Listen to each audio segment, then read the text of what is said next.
Pace bowling ডিপার্টমেন্টে আমি বলবো যে দুই দলেরই ভালো পেস অ্যাটাক, বাট আমাকে যদি জিজ্ঞেস করেন আমি বলবো যে আমাদের পেস বোলিং অ্যাটাক হয়তো সামান্য একটু আগায় আছে। নাজমুল হোসেন শান্তর এই কথাটা শুনে একটু অবাক লাগছে, তাই না? লাগবেই না কেন, যেই পাকিস্তান বরাবরই বিশ্ব ক্রিকেটে সুনাম কুড়িয়েছে ফাস্ট বোলিংয়ের কারণে, সেই পাকিস্তানের পেস অ্যাটাকের তুলনায় এবার বাংলাদেশের পেস অ্যাটাককেই এগিয়ে রাখলেন শান্ত। এখন প্রশ্ন উঠতে পারে, নাহিদ রানার দুর্দান্ত ফর্ম আর পাকিস্তানের বিপক্ষে জ্বলে ওঠা শান্তর এমন আস্থার বড় কারণ নয় তো? তেমনটা হলেও মন্দ কোথায়? সবশেষ রাওয়ালপিন্ডিতে পাকিস্তান দেখেছিল নাহিদের রুদ্র রূপটা।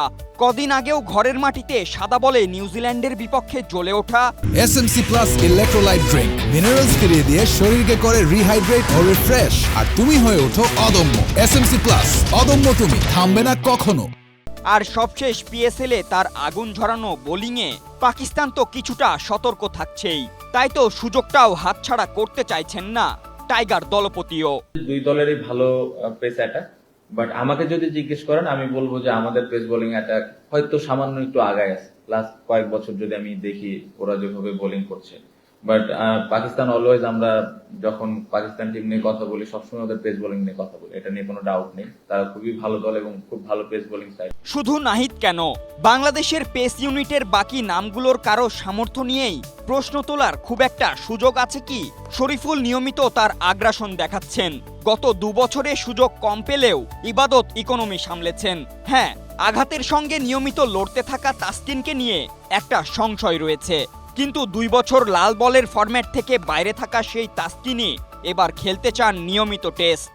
সব থেকে ভালো দিক হলো তাসকিন সবসময় টেস্ট ক্রিকেটটা খেলতে চায়, বাট আনফরচুনেটলি ফিটনেস বলেন বা ইনজুরি ইস্যু বলেন, ওয়ার্কলোড ম্যানেজমেন্ট বলেন, এগুলোর দিকে খেয়াল রাখতে গিয়ে হয়তো সবসময় আমরা তাকে ইনক্লুড করতে পারি। শান্ত নাহিদ তাসকিনদের এগিয়ে রাখলেও পাকিস্তান অধিনায়ক শান মাসুদ ভরসা রাখছেন শাহিন হাসানদের ওপর।